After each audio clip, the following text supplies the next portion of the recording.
Glad to hear it. Glad to hear it. Where are we at?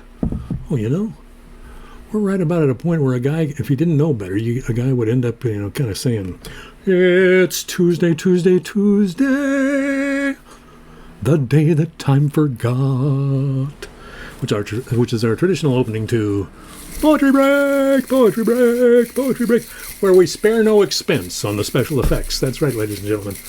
You don't see this kind of stuff anymore because, that people don't have time for this kind of thing anymore. They're too busy, putting on little puppy dog noses and, funny little ears and things like that, where they have to. This is handmade stuff. This is stuff that's being generated even as we speak by our team of technicians in the other room. That's right. I have nothing to do with this. This is all happening virtually on some other level. I don't even understand it myself. It is Tuesday, May the 3rd, 2022, and you are back in Poetry Central. No, let's call it the Poetry Annex. No, that's still too lofty. The Poetry Outhouse. There you go. Yes. That's why I love visiting my friends up on Libby Creek, because if I want to know where all my poetry books are, all I got to do is go to the outhouse. Yeah, the reading room, as it's oftentimes called. Yeah, Bill Woolham is in the house. Holly Tuttle, there's one of the wranglers from the Lame Cat Ranch, is in the building. Rick Lewis is here. Rick, cup of the week. Twist River Pub. I owe this cup to Mr. Rick Lewis, to his lovely family, Kathy, Rebecca, Tim. Rick was the one who saved my personalized Twist River Pub mug from destruction and actually mailed it to me. This thing weighs about 20 pounds. I can barely hold it anymore. Makes my... No, it's fine. It's fine. It's only because it's full of delightful mystery beverage. That's right, friends. So Bill Woolham is here. Holly Tuttle is in the house. Rick Lewis is in the house. Bridget Lacey is in the house. Val Sanford is also in the house. Val, Bridget, Val, Bill, Val, Bridget. I can't even... I was just in the back singing. So, here's the thing. We got a jam-packed, an action-packed show for you this evening, full of car chases and explosions and the kinds of deep intrigue that you've come to expect from the Poetry Break. But where do we begin? Where does it all begin? Well, I thought I would read a couple of my own poems to start with. I've got a big sloppy dose of Oldmanhood to share with you later on in the program. But I thought I would start with a couple of things that I actually think of as poems. I don't know, are they finished? Well, they're never really finished. They're just, released into the general populace. I hope that there will not be torches and pitchforks and buckets of tar and bags of feathers heading my way. Yes, indeed. I don't know if I read this one already or not. I read it somewhere to somebody. Yeah. It's called Rewiring. It kind of is part of the whole hand manifestation. Not the hand, but these malfunctioning hands. Anyway, it's called Rewiring. Let's see what you think. I give myself permission to lay on a rock in the sun as long as it's not too hot. I give myself permission to stop striving after public notice of how good I am at something. It's okay to be one crow in a murder of cause on the topmost branches of a far fir. I give myself permission to build a smaller fire and bring the woodpile in close after dark. I give myself permission to play one old song on the ukulele my father taught himself to play on. It's okay to miss a note or to change the rhythm a little. There's only me to please, and I give myself permission. Rewiring, that's called. All right, one more of these and then we'll move on to something more substantive.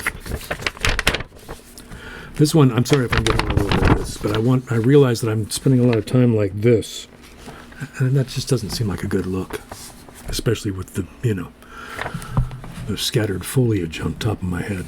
these days. So I've decided to hold things up so that I can be more present, right? Lori Trout!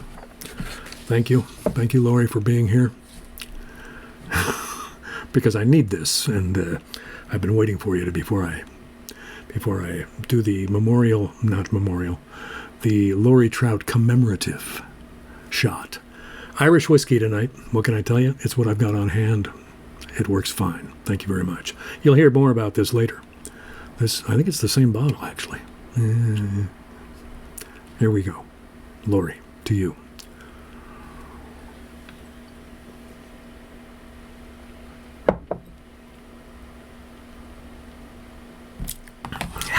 That's Bushmills. Yes. Kim Nelson, the other cat wrangler, is in the house. Jim Page. Jim Page is in the house. Hello, Jimmy. That's G-Y-M. That's how you spell Jim's name. Probably didn't know that was the real spelling, but it's true. So this one's called Between Lives. Now, this is very weird.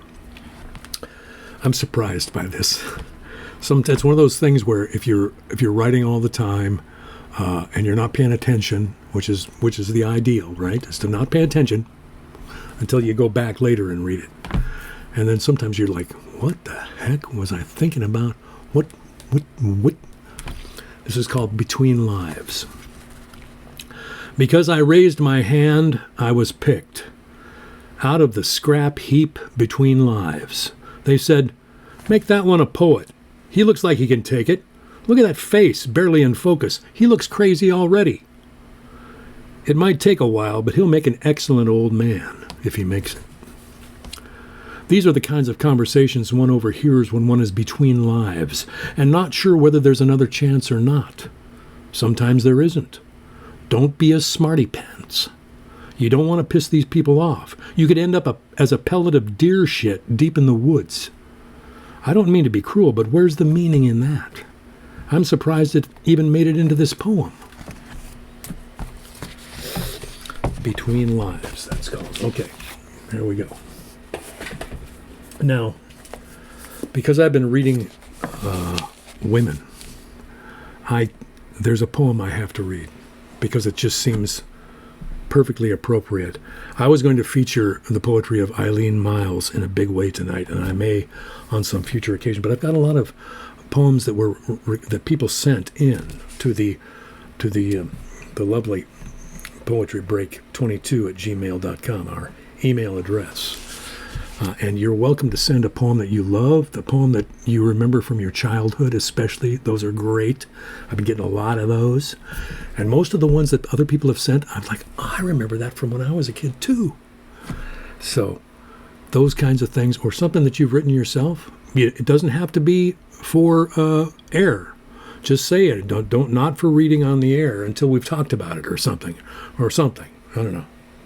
If you just want me to take a look at something, maybe I'll send you something back. Here, take a look at this, because I'm not sure about this one either. That whole Between Lives thing, where the heck did that come from? Have you got a shrink that I can borrow for just a little while, maybe a little bit? Actually, I've already got one, so don't worry. Eileen Myles, this is her new and selected I Must Be Living Twice. I wanted to read from probably her most popular book, which is Not Me, which came out in 1991 when she looked more like this. Yeah, and now she looks more like this, although that's definitely not my favorite picture of Eileen Myles. But I wanted to read this poem because it just seems like it belongs here tonight with us, here in the Poetry Break. Yeah, it's called An American Poem, and it's from that book, Not Me, but I can't read that. The type in that Not Me book is so tiny that I decided to read the same poem from her selected because the type's bigger and it's better for my old man eyes. So have I explained enough? Have I explained enough? Rochelle! Hello, Rochelle. Stand by, Rochelle. Okay, this is called An American Poem. It might be her most famous poem. I don't know. I was born in Boston in 1949. I never wanted this fact to be known. In fact, I've spent the better half of my adult life trying to sweep my early years under the carpet and have a life that was clearly just mine and independent of the historic fate of my family. Can you imagine what it was like to be one of them, to be built like them, to talk like them, to have the benefits of being born into such a wealthy and powerful American family? I went to the best schools, had all kinds of tutors and trainers, traveled widely, met the famous, the controversial, and the not so admirable, and I knew from a very early age that if there were ever any possibility of escaping the collective fate of this famous Boston family, I would take that route, and I have. I hopped on an Amtrak to New York in the early 70s, and I guess you could say my hidden years began. I thought, well, I'll be a poet. What could be more foolish and obscure? I became a lesbian. Every woman in my family looks like a dyke, but it's really stepping off the flag when you become one. While holding this ignominious pose, I have seen and I have learned, and I am beginning to think there is no escaping history. A woman I am currently having an affair with said, "You know, you look like a Kennedy." I felt the blood rising in my cheeks. People have always laughed at my Boston accent, confusing large for lodge and party for potty. But when this unsuspecting woman invoked for the first time my family name, I knew the jig was up. Yes, I am. I am a Kennedy. My attempts to remain obscure have not served me well. Starting as a humble poet, I quickly climbed to the top of my profession, assuming a position of leadership and honor. It is right that a woman should call me out now. Yes, I am a Kennedy, and I await your orders. You are the new Americans. The homeless are wandering the streets of our nation's greatest city. Homeless men with AIDS are among them. Is that right? That there are no homes for the homeless? That there is no free medical help for these men and women? That they get the message as they are dying that this is not their home? And how are your teeth today? Can you afford to fix them? How high is your rent?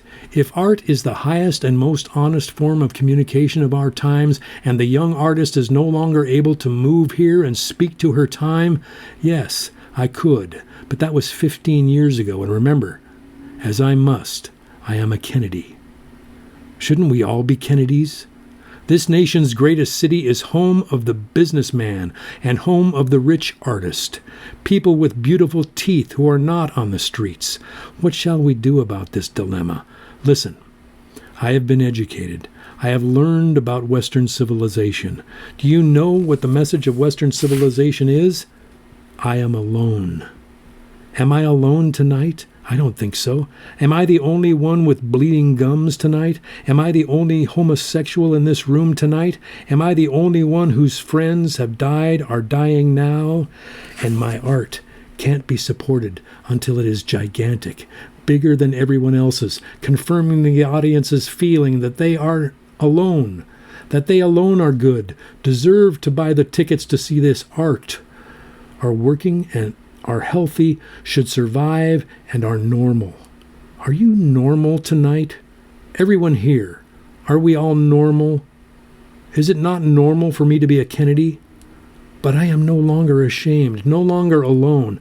I am not alone tonight because we are all Kennedys, and I am your president.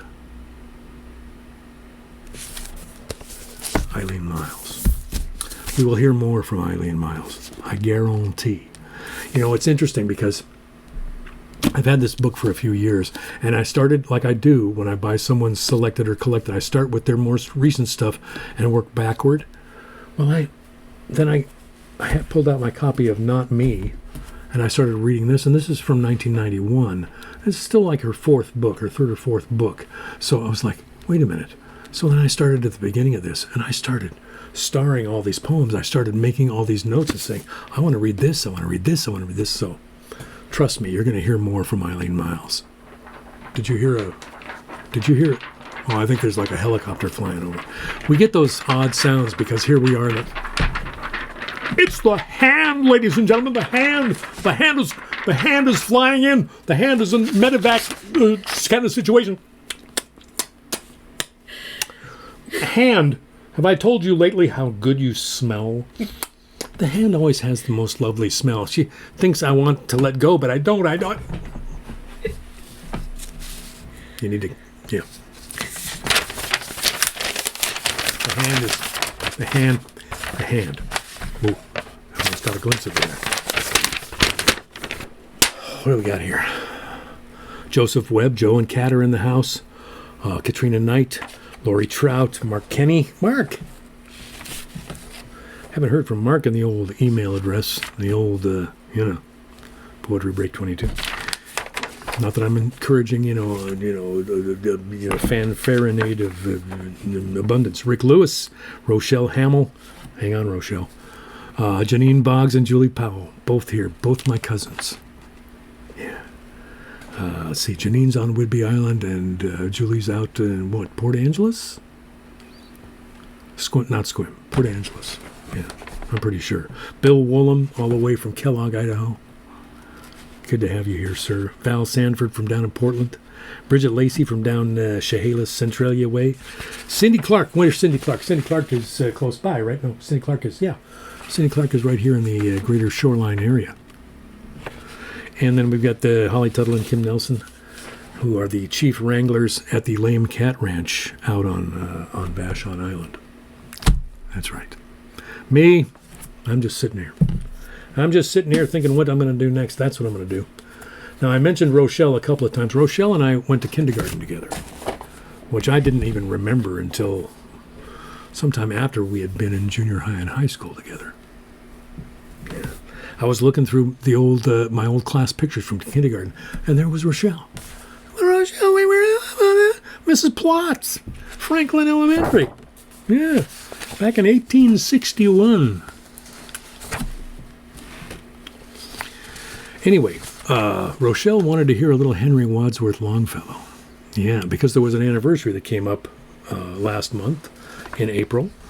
And actually, April 18th was the anniversary of this event in our nation's history. And since we're reading poems of patriotism of one kind and another, I thought this was perfect. It's The Landlord's Tale, or also known as Paul Revere's Ride, by Henry Wadsworth Longfellow. Goes like this.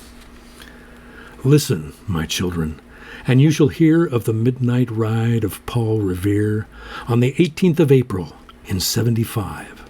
Hardly a man is now alive who remembers that famous day and year. He said to his friend, if the British march by land or sea from the town tonight, hang a lantern aloft in the belfry arch of the North Church tower as a signal light. One, if by land, and two, if by sea, and I on the opposite shore will be ready to ride and spread the alarm through every Middlesex village and farm for the country folk to be up and to arm. Then he said good night, and with muffled oar silently rowed to the Charlestown shore.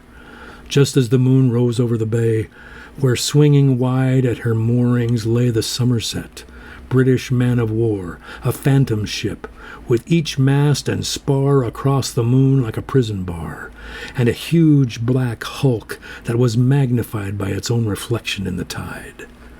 Meanwhile, his friend, through alley and street, wanders and watches with eager ears, till in the silence around him he hears the muster of men at the barrack door, the sound of arms and the tramp of feet, and the measured tread of the grenadiers marching down to their boats on the shore.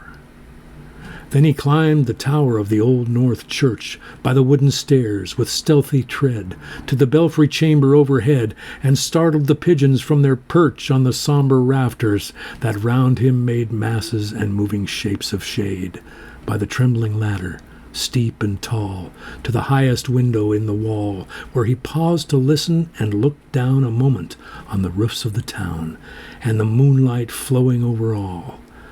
Beneath, in the churchyard, lay the dead, in their night encampment on the hill, wrapped in silence so deep and still that he could hear, like a sentinel's tread, the watchful night wind, as it went creeping along from tent to tent, and seeming to whisper, all is well.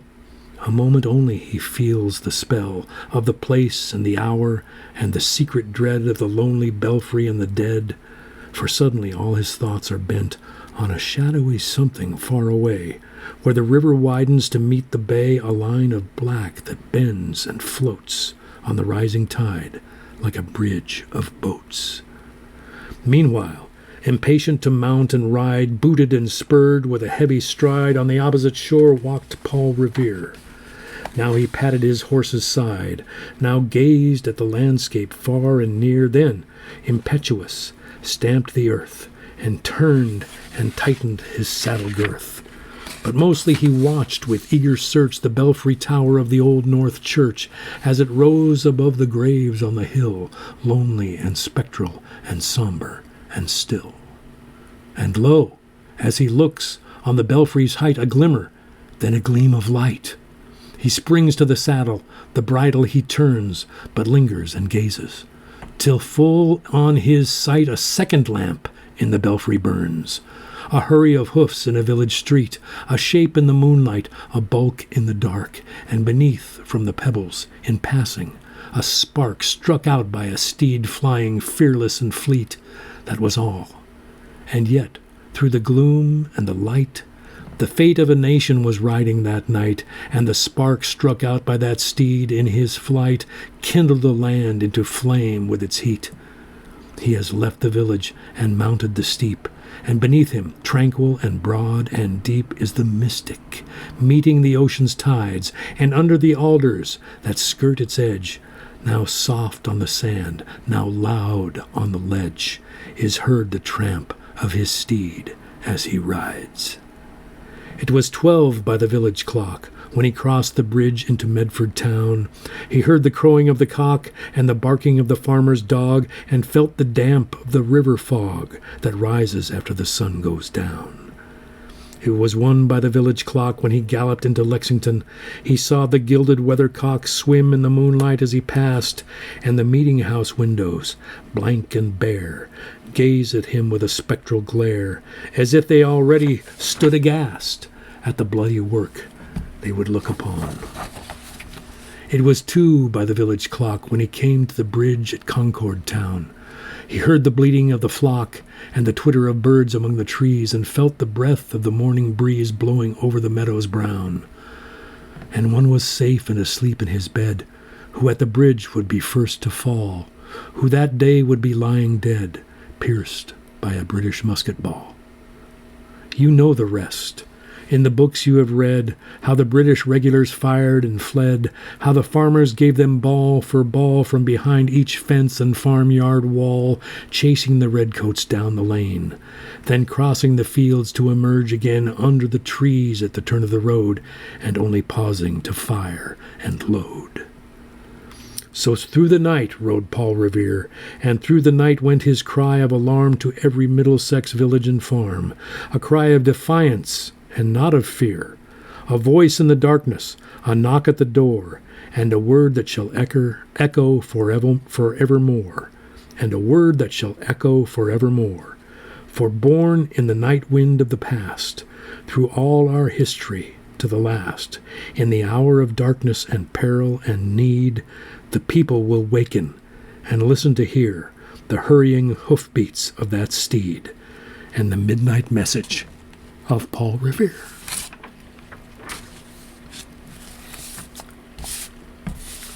You know, how many times since that poem was written has there been a moment that was perfect to hear it again?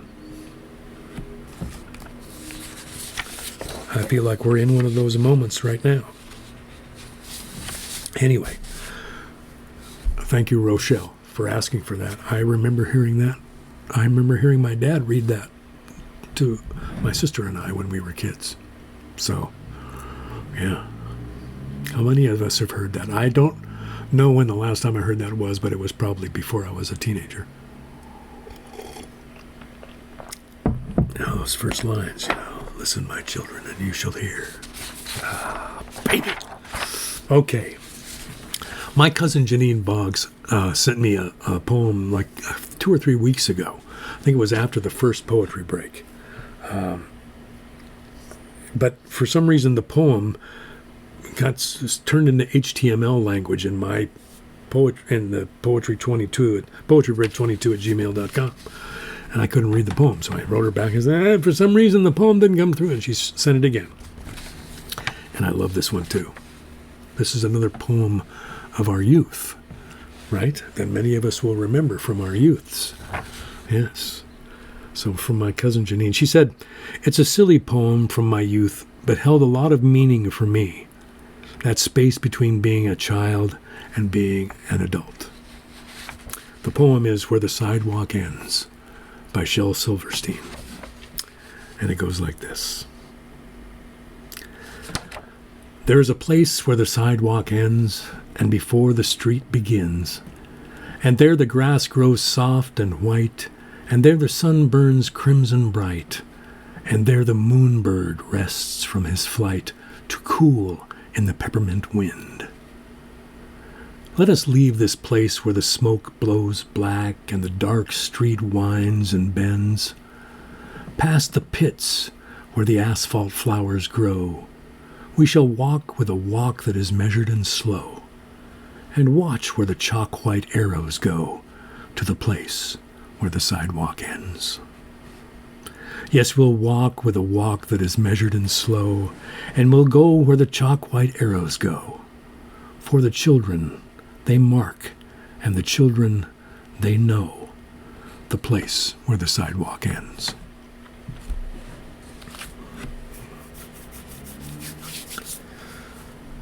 Poems like that give me chills. Thank you, Janine, for that. I wanted to show you this.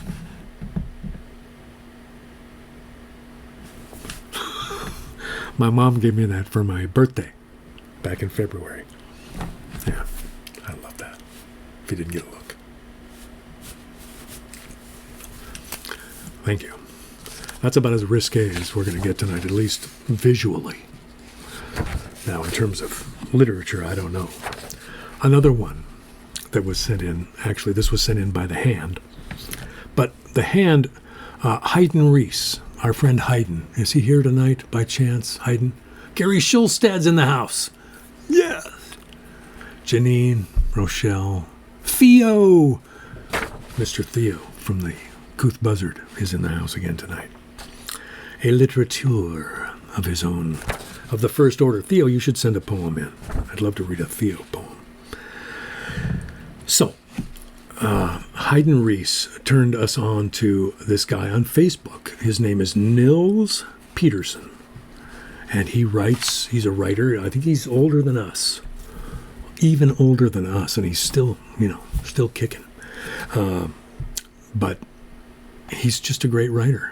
He writes poetry, he writes little essays and stuff like that on it, just on his Facebook page, posts them up there, He's not looking for remuneration.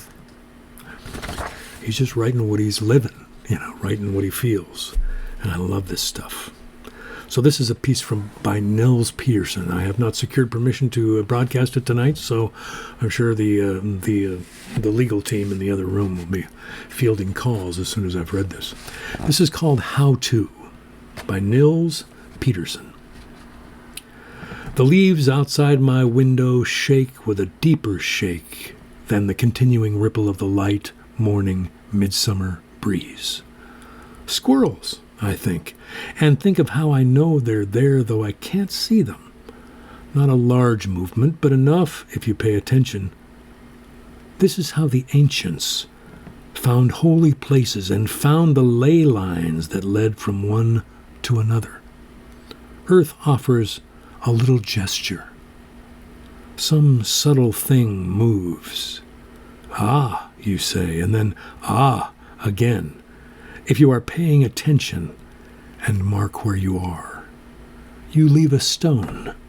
Another watcher does the same.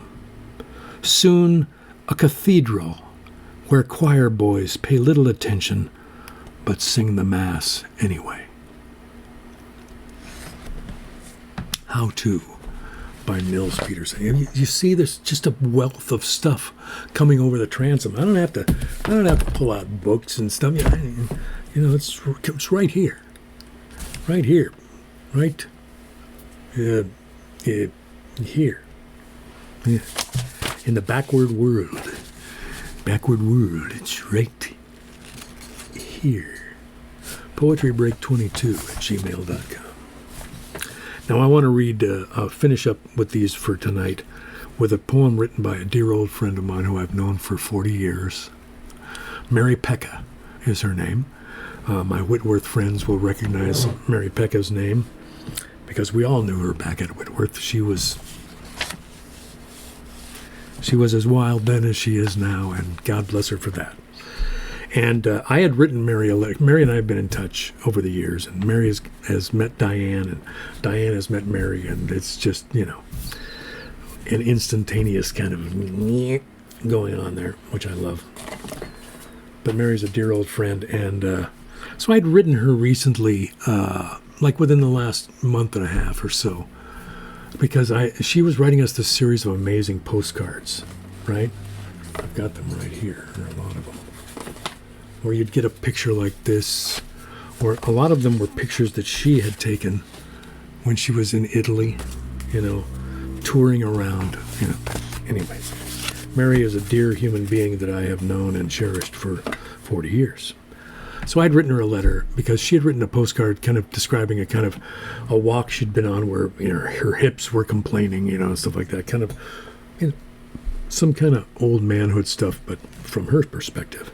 So I had written to her, I'd actually typed it over here, right here, typed this letter to her, and I spent a paragraph describing my ills, my problems, my issues, not just with hands, but with hips and with back and with, all the stuff that I've been dealing with. And she sent this back. It's for Billy D., April 2022. The poem is called The Pity Pot. Come as quickly as you can rattle your old manhood bones over here for a sit, and I'll get up and give you a turn. Plunk yourself down for a bit. You've earned it. Well, no, not earned, but surely due a turn. How does it feel? Kind of comfy, huh? I know it's your first time. Remember, I've been watching you for 40 years, and only first-timers ever remark that it's already half full.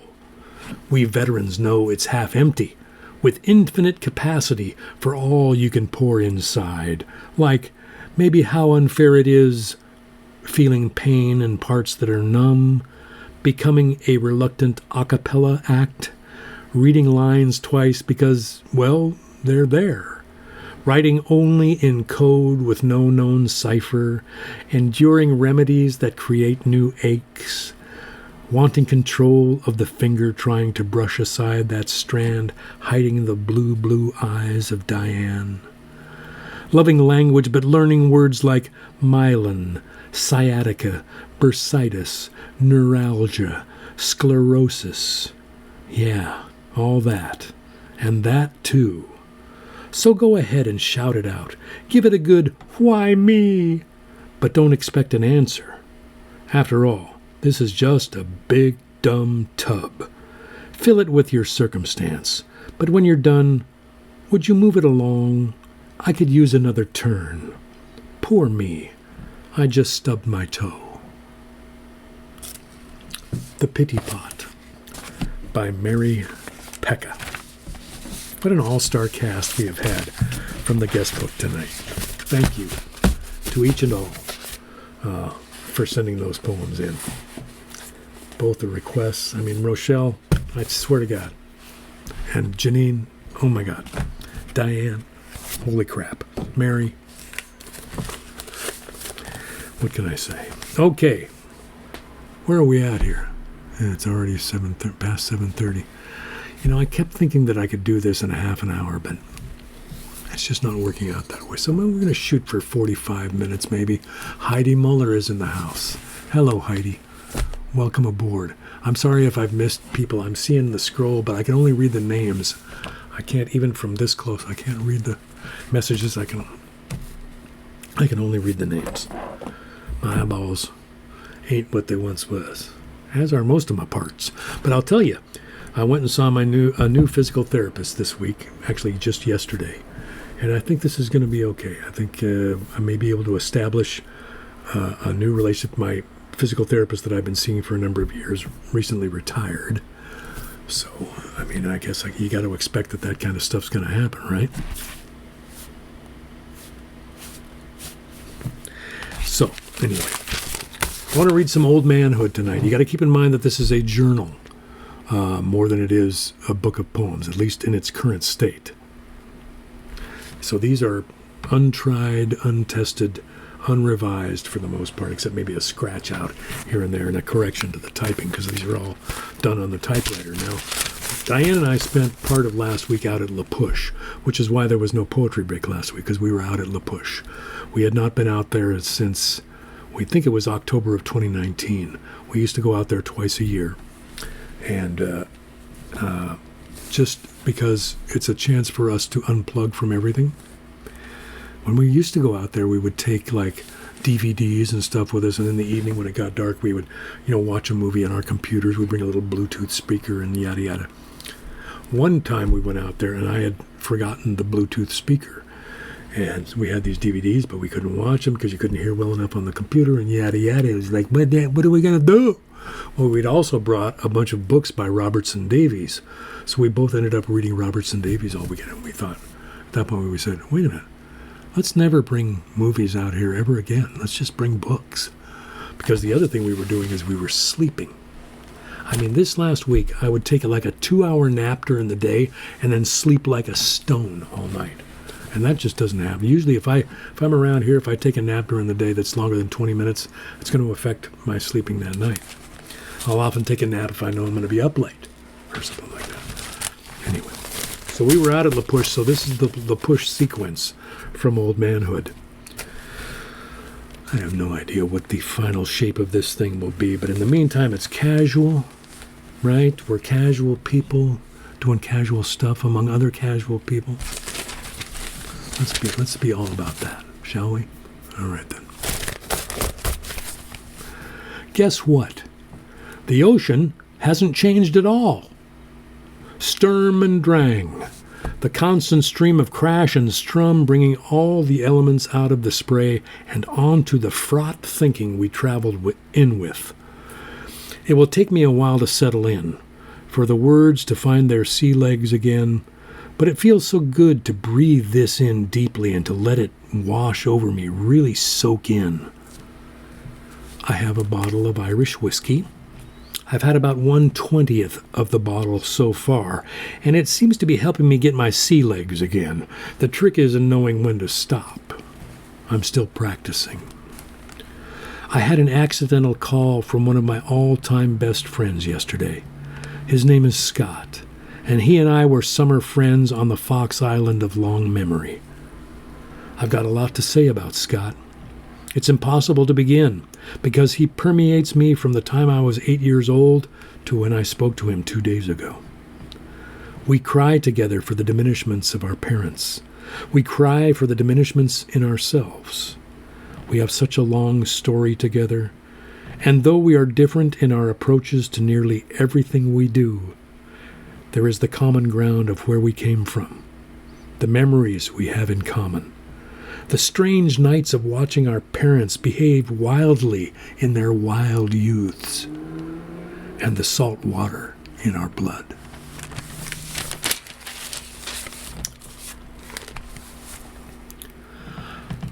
How slow can we go and still be moving? How small can our endeavors be and still have substance? As long as we are alive, we are working the clay of ourselves, shaping and reshaping to accommodate our limitations. And it just keeps going until we stop. I may write more than one page here today. I've got my sea legs under me. But the sea itself is a churning stew, as it always is. So the consciousness churns, thoughts bubble and shift. The rain starts and stops every few minutes. We raise our heads into a moment and then sink down again into the churn.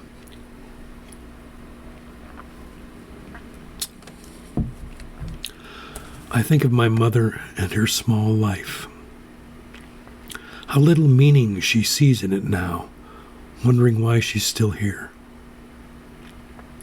I keep telling her it's my fault, that she is still here so that we can have conversations.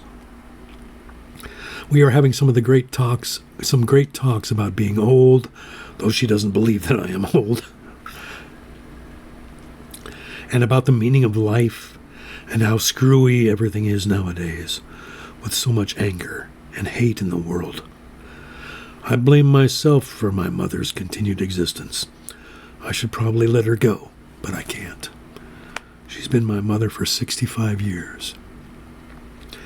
Last week, Diane and I watched a documentary about Kurt Vonnegut.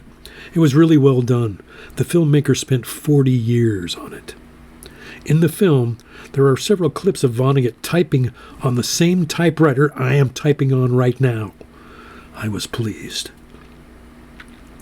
This is how my mind works when I've got my sea legs under me. Not exactly linear, more a churn, like the sea itself. So I'm just going to let it churn for as long as Diane and I are here, then take this famous machine back home and continue with my everyday churning. You see, not really poetry, more a journal. I'm sorry, I think I've got a small pickup truck in my throat. And so I churn, staring past large driftwood logs, at sunlight reflecting off the breakers. Then the driftwood turns and walks away. This is how things happen. The forces of nature come to rest in a vision that is commonplace and extraordinary together. The sparks of sunlight, intensified by the water, dazzle my eyes, so that to look back at the page is a dim and sad reminder of my human limitations, yet I am allowed this sight. Magic rising out of the waves, too powerful and normal to explain. A mid-afternoon nap, which I so rarely even allow myself, becomes a gateway, awakening, in a state of fluid consciousness where I am opened up, creates the opportunity for a deeper appreciation of the power and potential of being connected to the natural world, all in a moment. So, once again the churn is burned into my memory forever by a moment's misperception or magic. To try and explain it is a mistake, is to diminish it, to make it into something that it wasn't. Maybe the possibilities of Oldmanhood include taking an event such as that into our hearts as a presence in the world all the time, but that our need to stay grounded and normal, to do business and contribute to society, have sheltered us from it so we won't go mad. Maybe it's time to go mad. Maybe it's time to explore all that and report back so that others can realize where it is we live. How precious and sacred these strings of moments, how ready to believe what is beyond our eyes. It's getting weird in here, isn't it? Yeah. Well, that's part of the idea. Yeah. We are drawn to mystery. Even in Oldmanhood, my relationship with the trees, people think I'm crazy or that I've got too much free time. How can anyone have too much free time? How many of us, for how many years, trapped in a notion of needing productivity on a scale someone else invented in order to be validated in our citizenship? Violence being done to the spirit so that some committee of richies can have all the free time they want. A terrible and useful truth. Useful on the backside, in the reaction, the masses saying, enough. Free time, tree time. Only in Oldmanhood?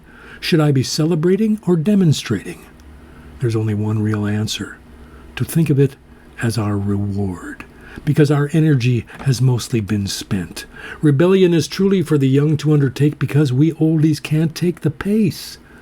But we can provide the texts. We can share knowledge of the mythology that backs it up. We've been through the ringer of corporation, passed the tests of repression, forged the links of our own chains, and are duly pissed about it. You can borrow all our lists. Make up for what we've missed.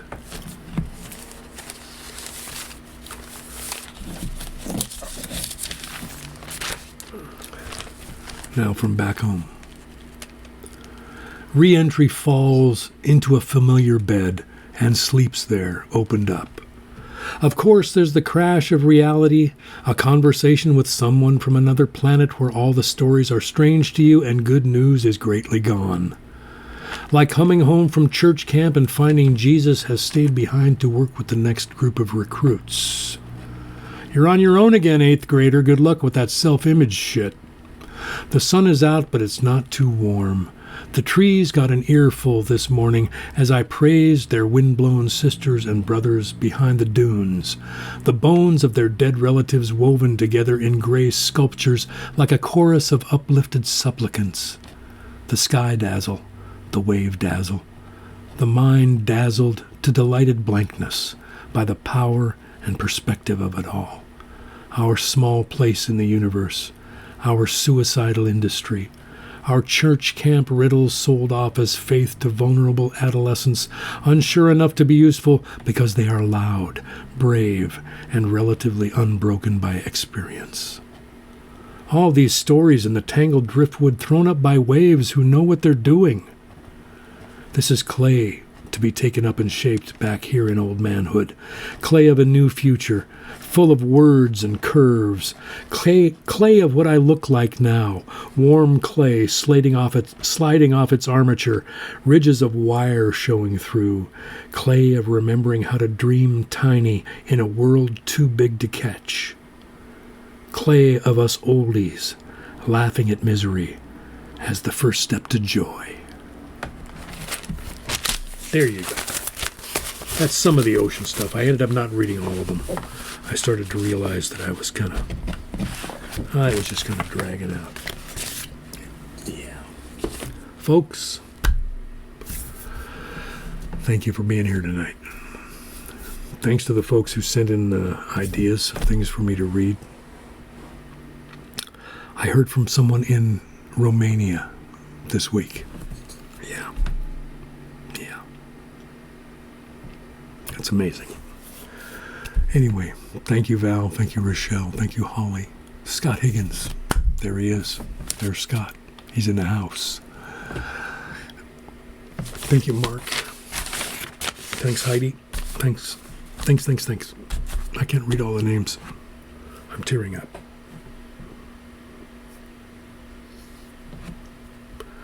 You know, I'm kind of in the middle of not knowing whether I'm going to be able to play the guitar again or not. Part of the time I'm feeling like, that might be just the thing. Part of the time I'm like, I feel like a fraction of myself. But maybe that's part of what growing old is about. My mom and I talk about this. You can't help it. And if you got an autoimmune thing, if you got a 3-ring circus going on inside your body, then all bets are off, baby. So part of what I'm dealing with my therapist is acceptance. Trying to exercise words like defeat and giving in and surrender, things like that, Because you got to be conscious about this in the same way that you got to be conscious about going out and taking a long walk, You got to be conscious about taking care of yourself, even as you're trying to take care of, family members or friends that you care about. You want that network. You need your friends around you. And when I think about this group of people, I feel like the richest guy on the planet, So it's not that I'm unhappy. It's just that I'm upset. And maybe, I don't do well in transitions. Ask the hand, she'll tell you. Once we get to where we're going, I'm fine. Before we leave, I'm fine. But in the transit, I get kind of shaky. So, thanks everybody for being here. We'll do this again next week. If the creek don't rise and all that, send me some stuff to read. Doesn't have to be your stuff. It could be somebody that you like stuff. Somebody that I've never heard of. Jim, I can't find my copy of Christos' first book, Not Vanishing. If you know where I can get another copy of that, I need to. I must have loaned it to somebody and then lost it. I've got her second book, but I can't find her first one. I wanted to read some Christos. Anyway, Thanks, gang. See you next week. Have a poetic week in the meantime. Okay?